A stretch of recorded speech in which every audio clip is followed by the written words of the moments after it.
Tayal Kadomdagi irangno petanga nangbu ontho ida angamton managyo sinki hiyay no na tingbang bimakukni hekta nirure thambal leire kayam pamjarurabano pibidaba yade nachalda ibungo angamton pari mafi hongba loi phatri iruplubagi masam ajotpado machum taringai moirang lamketpi asigi sarai mayok nakhibatai hana Ibema Nabung na madumadi aigi sanaw kuman chanugi oihange ningjagredo. Oh, kaday da laybi hawage inambe madi ibungbo. Kuman mapamromda matam khra lejani majatki. Aina phibam ama chadaba sida.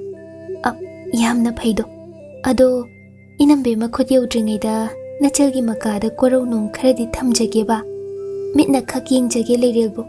Khutnaga toina sokjaroye ibung angam tonbu. Leirang leirel ado ikada ngan thoi jahangi mikup kharata. Oh, khara mangjongna na takbirabadi phagadabani chalbo. Haibiriba sibu ibungo.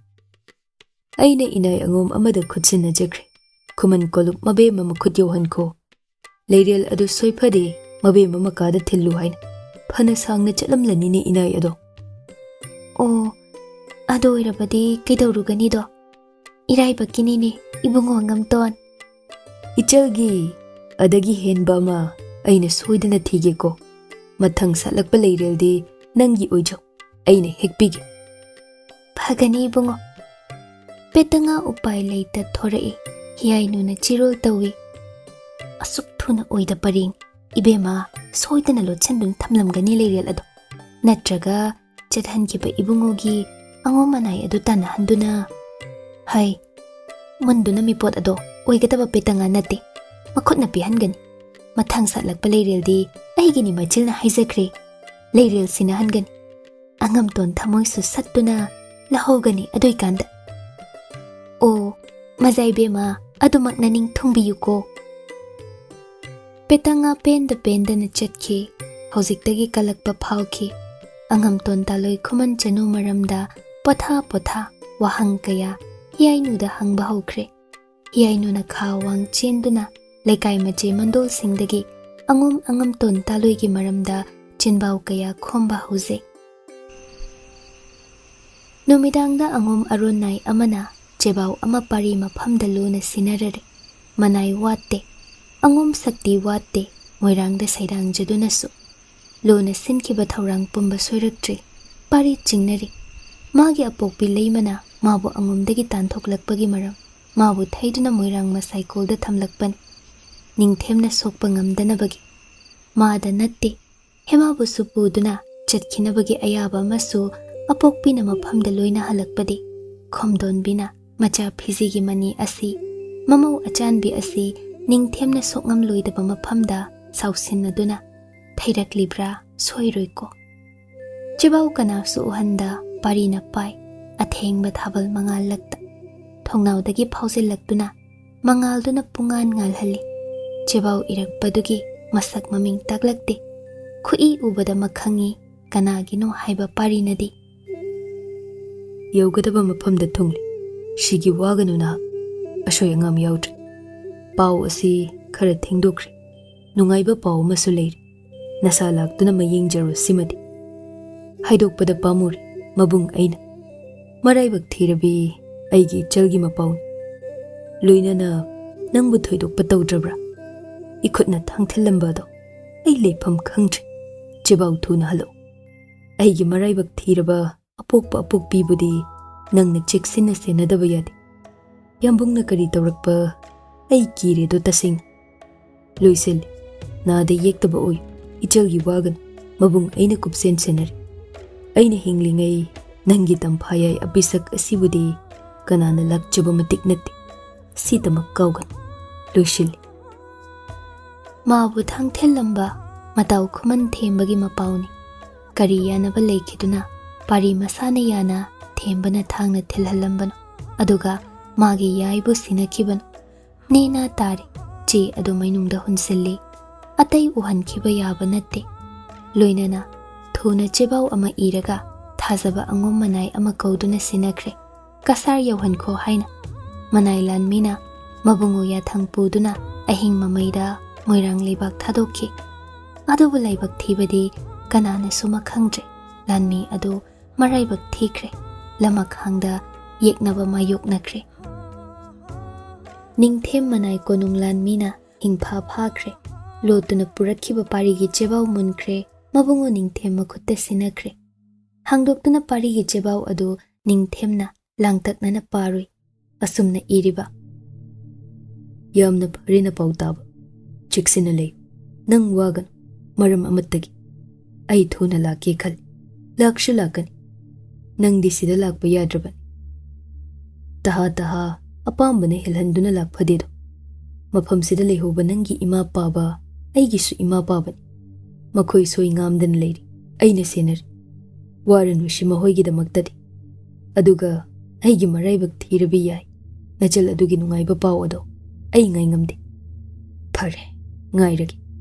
Nang liramdraba ay nahana luiramladaban. Yaibu senabi. Senaduna sulagli. Luisili. Ningthem nokningi. Parakpa angom Lanmi aduda wahangde. Maramdi pumnamak khangli. Khudakta manay kauduna makhutna iduna ningthemna kasa rajada sinakhinaba chithi ama sinay. Maidingu mayek namki aruba pauni khanghanbani. Hiktokpa yararoidaba ningthemgi yathang ama kasa rajada sinakhi. Khangle hemagi maramda oigani chithi adusu. Kasarda tangduna leiriba hema ningthem machal hiramati thagoi aduga ehenba amana khuman themba. Kaya haina singna launamduna nanthokkiba makhuttagi. Ningthem maya chii khambi maihau kredo. Angom parigi chebau puba manay adu leinung sangda namsinkre tamthina ot naikhi. Hatoklaba sudai leitre. Adubu maram amakhakidamak thamli. Ningthem hek nonganbaga yangoi thauduna safi lanfi set makhutsu thanglen sana dimenta luinaduna moirang pangkre. Tengol amani tungin nakhiba konung Lanmi. Lamjau sorok chatpati lamba pumbana karino. Lanbungdi yaikhide. Sadanba chatlibra mahoi pumbagi maidingu asibo. Ubada khuru kunduna leiramba maphamda makok no na punim hawi. Hanna yenglamde ningthem moirang leibak yaukre. Maidingu lengthore itabada moirang ningthau masamak hojangda lengthoraklaga ningthembu taram na okle. Mapagumba moirang ningthauni luna chana ningje hanadagi ningthemna so. Shrijot. Lengthokdana lengthokpirakbani. Karina seba tawjaganido. Moirang leima nokladuna. Imagi ningthem. Lao. Ima konge. Kadomda lanbaw lakpagi lenglubano. Icha waram lagani. Naning taw na potharu. Ahing len khoko. Bebhar uttuna. Ningthem na makhong maksoktrabaso. Makok noli. Ahal anidoy mamangda. Magi tung oina libliba Lanmi luching puril da yengduna. Ingit ama ningthemna. Khutlai lot sinakhi loina magto. Adum konung sangay achaubarom da changkre mari. Moirang praja kina hangoina yengningna. Lamjau da phirup khumna maidingu lengla itabada masak matau yenghaugadabagi lona phongna leihauri. Moirang ningthauna bebhar tadana. Takpiyudo ipada. Kari hainingi ningthem. Ipa ningthau. Karigumbam tani jagena lakchari nacha ningthem na ngasidi. Moirang leibakta kari apamba leibagene. Ipa na pigani ningthem. Chingnaganuni. Takpiyudo sana chinbalna. Laimana momone chingnaje. Mamom amatta yaubi petangabo niba laklibo. Matu masing asuk yamlaba ase. Kashu kaide. Machana leima siza singda chenkibadi. Adubo mamom langlen mamaldi kahan batay. Hek pithok phadeko. Adubo sagatluba asagi phura kem thaki. Ningthemgi apamba potsak adu taruba. Mishakni. Adubo macha petangadi oidre. Angum inaw pari pisak asi najagi maphamda sinabiyo. Ipa ningthau na ngashima. Aina pujakragi. Mahak ipagi makhada leijaba kuire haina nachana pau tajaido. Moirang ningthau marau leina. Maramdi karigini na ningthem. Mayum angom na lamheli haina ꯑꯩꯒꯤꯁꯤꯗ ꯂꯣꯏ ꯊꯥꯔꯛꯄ ꯅꯅꯥꯎꯅꯤꯅꯦ.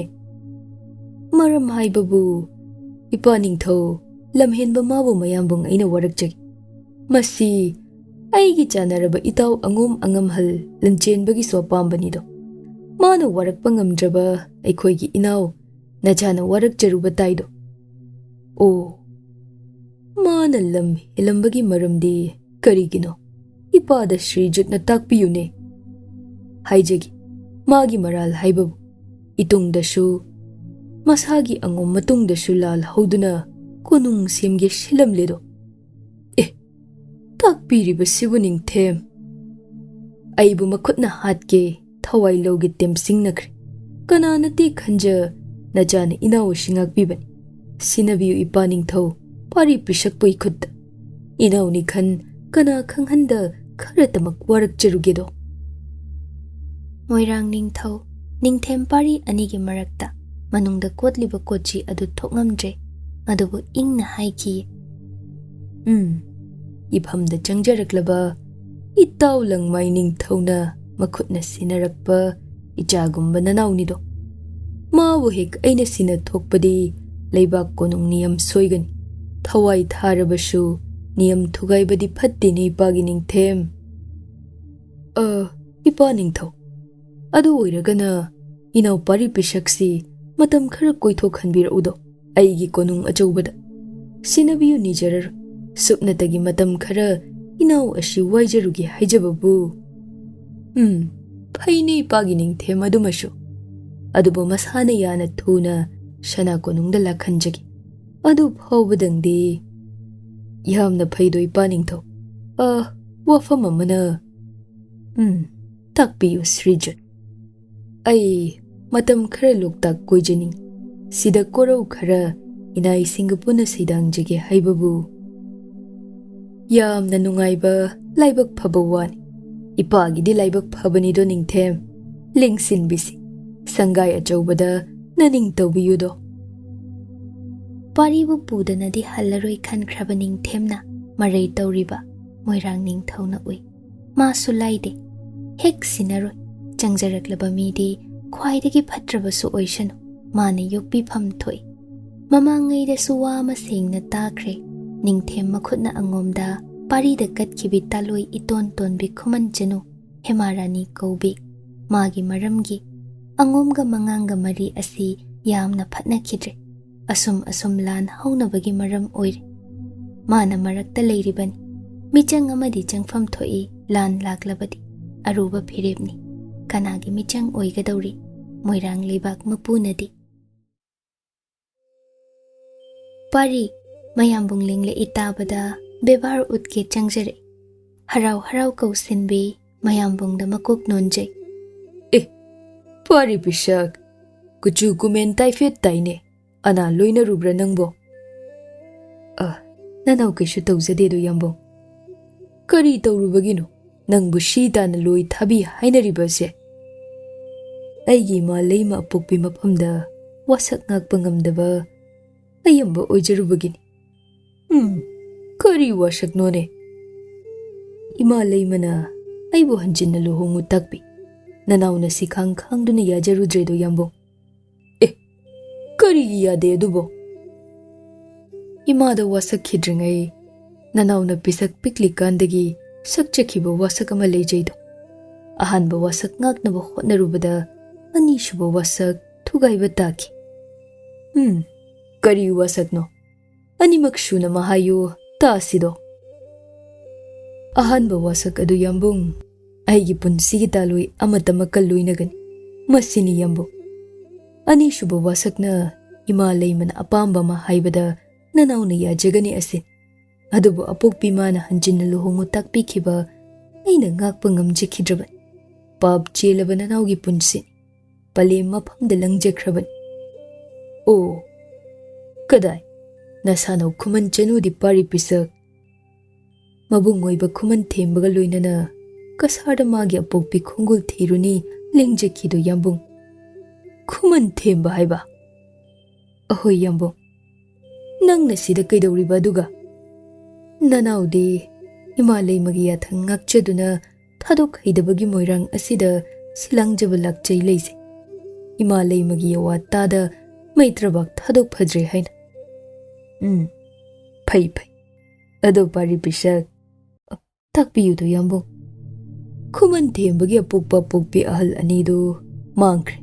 Asom kuman tampak lomda ya launa haur. Lakpra nang di mahoibo. Nanaw apangbadi. Pawasi hujikta yambung sana childagi tajaba pangjariba sinini yambung. Pare. Kuman thembana nating pangduna kasar chathoklingai ahal anidu mafam khangkir. Pangnaba thibige khalli aina. Yamna nungaiba pawnidu yambungbo. Adum irenjana wari sai. Phasaina anigi wari taba nungai. Ahoba leihangening ningthemna thodokli. Parina haina singna asoiba ama yauhankide paukhumlakta. Irai laina su hema kasar yaukre haidokli. Kari aronba lalongno asina. Landi haukre. Thang chungoi dimenta. Nongmai yaudabada ngair. Yauraklagana kamdauba. Lugadawrida. Nongmagi matung. Moirang ningthawna ningthina haiduna. Ningthemga watanaraba matungda. Subnatagi numit kharanita. Sana konungda. Mayambong ningthem tung induna. Khangda haita tamjaru takpire parida. Saidangduna leiba maphamgi mapuna haiba indaba yade. Niyamni asi. Yathokle parisu. Tungda kari oigani haiba. Maadi chaurakna uba phangli. Petanga mana pange khanba thau pumba nang haudre. Ningthem masak ure pumnamaki mapuni khanglabasu. Ningthem gi taloi mayam dugi lakta ma hingningde. Magini haiba ama tonganba pambini. Pari asi yamna khoidarure mitajarure moirang mazaibema asina. Pari gi taloi oining upai leirakchaduna mapabungda ningai taure ikaibaga khangdre. Moirang ningthawna thembi macha apangbi ase. Parina halakpaga luhongbagi wa hodokpigi. Adubo amuk halakkadabadi mankhide. Pari moirang mareibak asida. Maram chauna lay. Petanga peri mabungoda bidai pirei. Ningsingjaki adungaigi wa amasu. Nauna satlakpi thamba leirel heklaga sinagani takpiramba yawa adumak ngakpa lengbirakho. Nachal ikada hanbirakho angamton. Hoi hairamki parisu asitani. Magi karuba tongduna pari mayambunga punna khongsankre. Bebar tawbimal khangba utlami ningthemna moirang ningthaw maphamda. Moirang ningthawna adum tawkhibasu ningthem mabu kiribra. Hek haiba indabada lan tawduna pari puge thawrang laklaba ningthem. Adugi lanmi tengol achawba loinaduna lakliba asin. Sana konung yaudre. Patpan amada yanggoi pulap khamkre. Sandhya waini matamdo. Ningthem nokfetna yanggoi thaktagi hoi lauduna kumthaki. Mapuna kumkhrabadi mahai pumba kumthane. Pari mayambong tungda lepi. Pari pisak. Lau. Aigi nakta laune pari pisak. Changsinki. Ningthemna lengon biduna chatminay. Tapli anido. Wahodok lai. Sing na kum. Nang shuay shupun na lanaraban. Jum. Aigi apayba tawhaydaba WakhaL asina hana lanki. Nang sunaral mayay takidedo. Aybo hatke temsing na ki nakutmak. Nang chinpam malayruy ni. Chinba yaruy do pari pisak. Nanawba pangbanikan ngakpiyudo yambong. Nang nagari lanki hayu dasido.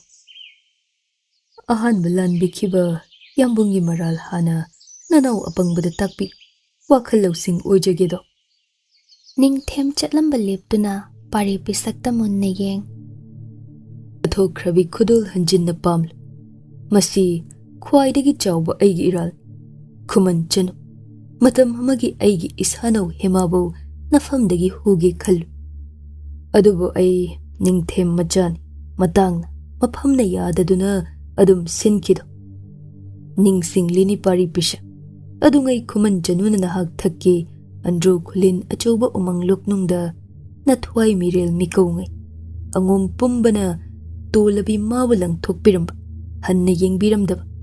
Thaway tharamgadabadu ꯑꯩꯅ ꯇꯨꯡꯏꯟꯅ ꯀꯟꯕꯤꯈꯤꯕꯅꯤ ꯇꯣꯜꯂꯕꯤꯗꯨꯕꯨ꯫ ꯌꯥꯝꯕꯨꯡ, ꯑꯩꯒꯤ ꯌꯥꯏ ꯊꯋꯥꯏ ꯀꯟꯕꯤꯈꯤꯕꯒꯤ ꯁꯤꯡꯉꯝꯂꯔꯣꯏꯗꯕ ꯂꯃꯟ ꯇꯣꯟꯁꯤꯟꯖꯔꯦ ꯌꯥꯝꯕꯨꯡ ꯀꯥꯗ꯫ ꯀꯔꯝ ꯂꯃꯟ ꯁꯤꯡꯖꯒꯅꯤ ꯅꯅꯥꯎ ꯑꯄꯪꯕꯅ ꯈꯪꯕ ꯉꯝꯖꯗ꯭ꯔꯦꯗꯣ꯫ ꯇꯥꯈꯣꯗꯣ ꯄꯥꯔꯤ ꯄꯤꯁꯛ, ꯅꯐꯝꯗ ꯁꯤꯅꯈ꯭ꯔꯕꯤ ꯆꯅꯨ ꯑꯗꯣ ꯑꯄꯥꯝ ꯏꯍꯨꯜ ꯅꯨꯡꯁꯤ ꯏꯍꯨꯜꯅ ꯅꯤꯡꯊꯦꯝ ꯑꯩꯕꯨ ꯅꯝꯍꯠꯈꯤꯗꯨꯅ ꯍꯦꯃꯥꯕꯨ ꯑꯩꯅ ꯂꯣꯠꯁꯤꯟꯗꯨꯅ ꯊꯝꯃꯨꯔꯦ꯫ ꯃꯁꯤ ꯑꯩꯒꯤ ꯑꯅꯤꯁꯨꯕ ꯏꯔꯥꯜ꯫ ꯂꯣꯏꯔꯦ ꯑꯩꯒꯤ ꯏꯔꯥꯜ꯫ ꯍꯥꯏꯔꯣ ꯅꯪꯒꯤ ꯑꯃꯨꯛ꯫ ꯐꯒꯅꯤ ꯌꯥꯝꯕꯨꯡꯕꯨ꯫ ꯌꯥꯏꯕꯨ ꯌꯥꯝꯕꯨꯡꯅ ꯂꯣꯠꯁꯤꯟꯕꯤ ꯊꯝꯕꯤꯔꯦ ꯆꯤꯡꯅꯔꯨꯕꯗꯒꯤ ꯃꯥꯕꯨ ꯀꯟꯒꯦ ꯅꯤꯡꯖꯈꯤ ꯑꯄꯪꯕ ꯑꯩ꯫ ꯐꯣꯡꯅ ꯂꯧꯕ ꯌꯥꯔꯣꯏ ꯈꯪꯕꯗꯒꯤ ꯌꯥꯝꯕꯨꯡ ꯁꯤꯡꯅꯖꯗꯨꯅ ꯌꯥꯏ ꯍꯨꯈꯤ꯫ ꯃꯥꯕꯨ ꯃꯇꯝ ꯈꯔ ꯂꯣꯠꯇꯨꯅ ꯊꯝꯈꯤ꯫ ꯏꯊꯧ ꯄꯥꯡꯅꯕ ꯍꯣꯠꯅꯖꯕꯗ ꯌꯥꯗ꯭ꯔꯗꯨꯅ ꯌꯥꯝꯕꯨꯡꯕꯨ ꯌꯥꯡꯒꯣꯏꯗꯒꯤ ꯆꯤꯡꯊꯗꯨꯅ ꯑꯁꯣꯛ ꯑꯄꯟ ꯅꯪꯍꯟꯖꯈꯤꯗꯣ꯫ ꯃꯁꯤꯅ ꯅꯅꯥꯎꯒꯤ ꯑꯍꯥꯟꯕ ꯏꯔꯥꯜ꯫ ꯑꯗꯨꯕꯨ ꯏꯔꯥꯜ ꯑꯁꯤ ꯂꯪꯖꯈꯤꯕꯒꯤ ꯃꯔꯝꯗꯤ ꯌꯥꯝꯕꯨꯡꯅ ꯑꯩꯒꯤ ꯌꯥꯏꯕꯨ ꯂꯣꯠꯁꯤꯟꯕꯤ ꯊꯝꯕꯤꯈꯤꯕꯒꯤꯅꯤꯗꯣ꯫ ꯑꯩꯒꯤ ꯑꯅꯤꯁꯨꯕꯗꯅ ꯌꯥꯝꯕꯨꯡ ꯑꯔꯣꯟꯅꯥꯏ ꯑꯃ ꯆꯤꯡꯆꯦꯞꯇꯒꯤ ꯁꯣꯏꯗꯨꯅ ꯑꯣꯟꯊꯈꯤꯕꯅꯤ꯫ ꯃꯗꯨꯁꯨ ꯌꯥꯝꯕꯨꯡ ꯁꯅꯥ ꯌꯥꯊꯪꯅ ꯌꯥꯏꯕꯨ ꯐꯥꯒꯦ ꯊꯧꯔꯥꯡꯍꯟꯈꯤꯕ꯫ ꯎꯄꯥꯏ ꯂꯩꯖꯗ꯭ꯔꯕ ꯅꯅꯥꯎꯅ ꯑꯇꯩ ꯄꯥꯝꯕꯩ ꯂꯩꯇꯕꯒꯤ ꯌꯥꯝꯕꯨꯡ ꯈꯨꯠꯇꯒꯤ ꯌꯥꯏꯕꯨ ꯀꯟꯖꯍꯧꯕꯅꯤ꯫ ꯏꯔꯥꯜ ꯑꯅꯤꯃꯛꯀꯤ ꯍꯧꯔꯛꯐꯝꯗꯤ ꯌꯥꯝꯕꯨꯡ ꯁꯅꯥꯅꯅꯤ꯫ ꯑꯅꯤ ꯑꯁꯤ ꯅꯅꯥꯎ ꯑꯄꯪꯕꯒꯤ ꯏꯔꯥꯜ꯫ ꯐꯔꯦ ꯐꯔꯦ꯫ ꯐꯅ ꯑꯣꯏꯗꯨꯅꯁꯨ ꯂꯩꯕꯥꯛ ꯃꯄꯨ ꯑꯩꯕꯨ ꯊꯋꯥꯏ ꯇꯦꯝꯁꯤꯡꯅꯈꯤꯕ ꯅꯪꯒꯤ ꯑꯍꯥꯟꯕ ꯅꯔꯥꯜ ꯑꯗꯨꯅ ꯅꯪꯒꯤ ꯃꯪꯐꯝꯒꯤ ꯂꯝꯕꯤꯅꯤ ꯅꯁꯥꯅ ꯌꯥꯖꯔꯕ꯭ꯔꯗꯣ ꯄꯥꯔꯤ ꯄꯤꯁꯛ? ꯌꯥꯖꯅꯤꯡꯗꯦ ꯅꯅꯥꯎꯅ꯫ ꯀꯔꯤꯒꯤ ꯑꯩꯒꯤ ꯌꯥꯏꯕꯨ ꯂꯣꯠꯇꯨꯅ ꯍꯨꯗꯨꯅ ꯄꯨꯕꯤꯕ? ꯃꯄꯨꯔꯣꯏꯕ ꯂꯩꯔꯕꯤ ꯀꯅꯥꯒꯤ ꯐꯤꯖꯤ ꯐꯤꯗꯥ ꯅꯦꯠꯁꯤꯟꯕꯤꯔꯨꯕ? ꯇꯣꯜꯂꯕ ꯁꯣꯏꯅꯥꯏꯔꯕ ꯇꯝꯕ ꯀꯅꯥ ꯑꯃꯅ ꯐꯥꯎ ꯃꯁꯥꯅꯨ ꯁꯣꯛꯂꯕꯗꯤ ꯇꯨꯃꯤꯟ ꯂꯩꯉꯝꯈꯤꯔꯣ? ꯊꯋꯥꯏ ꯊꯥꯒꯦ ꯃꯥꯌꯣꯡ ꯌꯥꯒꯦ ꯆꯣꯡꯊꯣꯛꯂꯛꯀꯅꯤꯗꯣ ꯌꯥꯝꯕꯨꯡ꯫ ꯅꯅꯥꯎ ꯇꯣꯜꯂꯕꯁꯨ ꯑꯁꯨꯝ ꯇꯧꯖꯈꯤꯕꯅꯤ꯫ ꯅꯤꯡꯊꯦꯝ ꯃꯆꯥ ꯑꯣꯏꯕꯤꯔꯒ ꯑꯗꯨꯕꯨ ꯇꯧꯍꯩꯈꯤꯕ ꯂꯝꯆꯠꯂ? ꯊꯥꯗꯣꯛꯄ ꯉꯝꯕꯤꯔꯣꯏꯗꯕ ꯑꯣꯏꯕꯤꯔꯒꯗꯤ ꯀꯔꯤꯒꯤ ꯌꯥꯏꯕꯨ ꯑꯍꯥꯟꯕꯗ ꯈꯨꯠꯊꯥꯡ ꯂꯥꯟꯕꯤꯔꯛꯄꯅꯣ? ꯑꯉꯣꯝ ꯏꯐꯝꯗ ꯁꯤꯟꯅꯕꯤꯔꯛꯄꯅꯣꯅꯦ ꯌꯥꯝꯕꯨꯡ꯫ ꯄꯥꯔꯤ ꯄꯤꯁꯛ, ꯅꯪ ꯆꯥꯎꯔꯦ ꯁꯥꯡꯂꯦ ꯋꯥ ꯉꯥꯡꯕꯗ ꯏꯁꯤꯡ ꯂꯤꯇ꯭ꯔꯦ꯫ ꯈꯨꯃꯟ ꯊꯦꯝꯕ ꯑꯩꯅ ꯐꯥꯖꯤꯟꯈꯤ, ꯋꯥꯍꯪ ꯄꯥꯎꯍꯪꯈꯤ꯫ ꯃꯥꯒꯤ ꯑꯍꯜ ꯑꯅꯤ ꯈꯨꯠ ꯆꯟꯈꯤ꯫ ꯌꯥꯅꯕ ꯑꯃꯒꯤ ꯃꯇꯨꯡ ꯏꯟꯅ ꯊꯦꯝꯕ ꯃꯈꯨꯠꯅ ꯅꯊ꯭ꯋꯥꯏ ꯂꯧ ꯍꯥꯏꯅ ꯃꯁꯥꯅ ꯌꯥꯅ ꯆꯠꯈꯤ꯫ ꯅꯪꯕꯨ ꯅꯈꯨꯠꯅ ꯊꯥꯡ ꯊꯤꯜꯂꯝꯃꯤ ꯍꯥꯏꯅ ꯇꯥꯏ꯫ ꯊꯦꯝꯕꯕꯨ ꯑꯩꯅ ꯄꯥꯈꯣꯟ ꯊꯥꯈꯤꯕꯅꯤ ꯅꯪꯒꯤ ꯌꯥꯏꯕꯨ ꯍꯨꯗꯨꯅ ꯄꯨꯔꯛꯎ ꯏꯐꯝꯗ ꯈꯨꯃꯟ ꯆꯅꯨꯕꯨ ꯁꯤꯟꯅꯔꯛꯎ ꯍꯥꯏꯅ꯫ ꯑꯗꯨꯒ ꯑꯩꯕꯨ ꯃꯤꯅꯝꯗꯨꯅ ꯀꯁꯥꯔ ꯌꯧꯈ꯭ꯔꯦ ꯇꯥꯏ ꯃꯥ꯫ ꯃꯁꯤꯗ ꯅꯪꯒꯤ ꯅꯔꯥꯜ ꯌꯥꯎꯔꯕꯅꯤꯗꯣ ꯄꯥꯔꯤ ꯄꯤꯁꯛ꯫ ꯑꯗꯨꯝ ꯇꯥꯛꯄꯤꯒꯅꯨꯗꯣ꯫ ꯂꯩꯕꯥꯛꯀꯤ ꯁ꯭ꯔꯤꯖꯨꯠ ꯑꯣꯏꯕꯤꯔꯤꯕ ꯌꯥꯝꯕꯨꯡꯅ ꯀꯔꯤꯒꯤ ꯍꯨꯔꯥꯟ ꯂꯣꯟꯆꯠ ꯆꯠꯄꯤꯕꯅꯣ?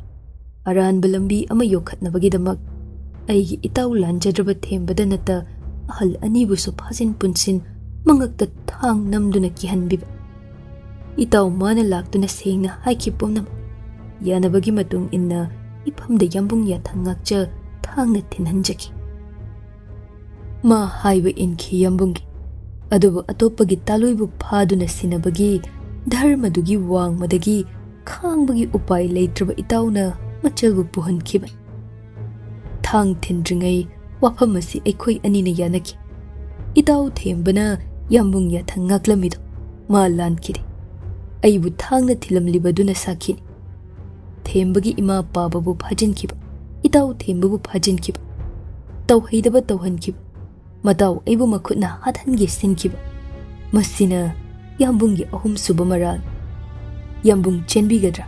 ꯅꯔꯥꯜ ꯃꯁꯤꯡ ꯍꯦꯟꯒꯠꯂꯦꯗꯣ꯫ ꯍꯥꯏꯕꯒꯤ ꯂꯣꯏꯅꯥꯏꯔꯔꯣꯏ ꯅꯤꯡꯊꯦꯝꯒꯤ ꯃꯔꯥꯜ꯫ ꯑꯗꯨꯕꯨ ꯄꯨꯝꯅꯃꯛꯀꯤ ꯃꯄꯨ ꯑꯣꯏꯕ ꯃꯥꯅꯤ꯫ ꯑꯇꯩꯅ ꯂꯥꯜꯂꯛꯄꯗꯤ ꯌꯥꯔꯣꯏ, ꯃꯥꯅ ꯂꯥꯟꯕꯗꯤ ꯃꯄꯨꯅꯤ, ꯌꯥꯏ꯫ ꯌꯥꯍꯟꯒꯅꯤ ꯅꯤꯡꯈ꯭ꯔꯕꯅꯤ꯫ ꯂꯣꯏꯅꯅ ꯄꯥꯔꯤꯅ ꯍꯧꯖꯤꯛꯇꯤ ꯃꯇꯥꯎ ꯊꯦꯝꯕꯒꯤ ꯑꯄꯣꯛꯄ ꯑꯄꯣꯛꯄꯤꯕꯨ ꯆꯦꯛꯁꯤꯟꯅ ꯁꯦꯟꯅꯍꯟ ꯊꯝꯂꯤ꯫ ꯊꯦꯝꯕꯕꯨ ꯅꯤꯡꯊꯦꯝꯅ ꯊꯥꯗꯣꯛꯂꯛꯉꯩꯗ ꯄꯥꯔꯤꯕꯨ ꯊꯥꯡ ꯊꯤꯜꯂꯝꯒꯦ꯫ ꯃꯥꯒꯤ ꯃꯃꯥ ꯃꯄꯥꯕꯨꯡꯕꯨ ꯊꯥꯗꯣꯛꯎ ꯌꯥꯅꯈꯤ꯫ ꯑꯗꯨꯝ ꯊꯥꯗꯣꯛꯂꯛꯈꯤ ꯑꯍꯜ ꯑꯅꯤ꯫ ꯑꯗꯨꯕꯨ ꯅꯤꯡꯊꯦꯝꯅ ꯑꯃꯨꯛ ꯑꯍꯜ ꯑꯅꯤꯗꯨ ꯐꯥꯖꯤꯟꯈꯤꯗ꯭ꯔ ꯆꯤꯡꯅꯕꯒꯤ ꯄꯥꯔꯤꯅ ꯂꯣꯠꯁꯤꯟ ꯊꯝꯂꯤꯕꯅꯤ꯫ ꯊꯥꯖꯕ ꯌꯥꯗ꯭ꯔꯕ ꯅꯤꯡꯊꯦꯝꯅꯤ, ꯑꯗꯨꯕꯨ ꯂꯥꯟꯗꯕ ꯁꯥꯏ꯫ ꯏꯀꯥꯏꯕ ꯃꯆꯦꯠ ꯑꯃꯠꯇ ꯎꯠꯇꯦ꯫ ꯃꯈꯧ ꯄꯣꯡꯂꯤ ꯅꯤꯡꯊꯦꯝ, ꯍꯟꯕ ꯂꯩꯇꯦ ꯃꯇꯧ ꯃꯥꯒꯤ ꯋꯥꯉꯥꯡ ꯁꯉꯥꯡꯁꯤꯡ꯫ ꯐꯔꯦ, ꯇꯨꯃꯤꯟꯅ ꯂꯣꯏꯁꯤꯟꯕ ꯄꯥꯝꯃꯤ꯫ ꯂꯥꯟꯅꯕ ꯑꯅꯤꯒꯤ ꯋꯥꯅꯤ ꯁꯤꯃ꯫ Ibanimak lanare. Aduna kanana chumit thifam leitredo. Aikhoi ani chainaba tar. Angambaduna achumba sakpa taido. Nanau chenjaruido. Phare. Numit ama thanasi. Aduga niyam kaida aikhoi ani chainarasido. Nanau na soi ngamkhibadi bai. Kaishu leitaba ai. Aduga yambungdi maitraba ka shigi mapun. Yambung soi ngamba thoklabadi. Hai. Ai ning them machan. Ning thorel maidingoni. Pumna makisu. Nangishu aina mapun.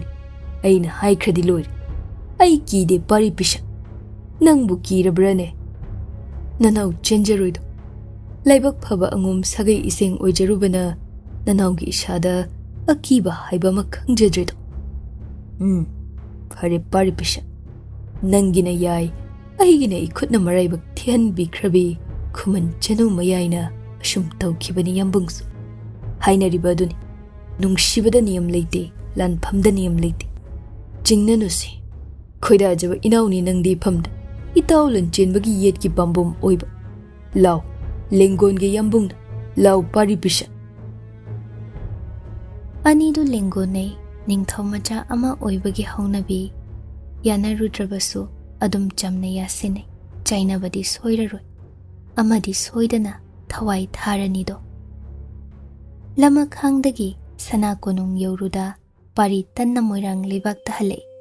Sana thongdagi hanjilu yada mangak cheptha yengjariba petanga amadi hiyainu karubana nungsit mang tha thaurakliba adu uzabada phrang chongba makhai harauje. Aigi bungo se kari ka horabano asuk thuna muk hanjin birakledo. Hiyainu nangbu taribro. Hiyainu na khuzin se mabe mabu tapthau haigum. Mazai be manabo magun chang takhini. Pamjaba khoidajaba matau lotsinbiyo. Mamal hantha hanbire namduna. Petanga gyan tai manai thaduna mapaning thauda paudam halu. Pari hatho matau adu ngaingamdana moirang ningthau sangai romda yangoi thousand kre. Panthau sakpa ningthaugi makhong soktuna khurumjai. Ipa ningthau najabu matam khara changjapam pinabikiba punsigi oina tawbimal kaujaruido. Pari pisak asuk thuna nayambung ningthemdi. Yambung di sana konungda lengbikredo. Yambung tungin jaruba lamhenba aibu yambung makhutchana warakpiram. Aduga apangba aibu lawsing kaya takpiramledo. Thuida. Phare potha jaruro. Ipa ningthau tolaba aina wamta hangatchage haibabu hayu tasido. Nacha hujikmak kasar maikay pangjadaba yadri. Karigini na pari pisak. Aigi maraibak thirabi khumanchanu namawadu kasarda lotu na thaijakibani. Oidaba haijakre na chan. Masigisu aibu ko na danda pinabiyo. Hujikidi namawu lawjaruge ipa ningthau. Mabune Himalayma anigi khong sok na punyam jahanningi na chan. Karigi khumanchanu kasarda lai haidokta nangna oidaba haiba. Phai. Masigi danda amadi marayre ko. Thure hairabanina kona wa pumba sengna tamjo. Nayambung ningthemgasu yasinare haijarabanina phai. Hojikmak khudak asida kasardagi mau lawjarurodo. Aigi sida halakho ko kau phade pari pishat. Imau masak yengi. Haige khanba masu leido. Yaurakpaga hairage mashiman. Nangi darkar taba pumba loina jakho. Mai pakna shoida ngamda halakpa ngamba oijau ko. Adubu simadi kau phade ko pari pishat. Oidaba ifamda tarai haikibagi nangi danda leiri chaw. Aduga haige khanba aigi wa asimasu watlido. Phaganido ipa ningthau. Hanjinna leima ningthau ani khurumlamle thuna thoki. Maga loinana leiba angom manai sing safi lanfi setkre. Karuba thakta kakre mabungodu kokta amuba phiyet yetsinki. Lanfi setki. Thang chungoi watkide. Petanga na manakta taha naksilakliba hanna yinglamde pari. Nungshit mang tha manai singna tung inna yangoi karuba thokre. Sum lapkre moirang lebak tamhore.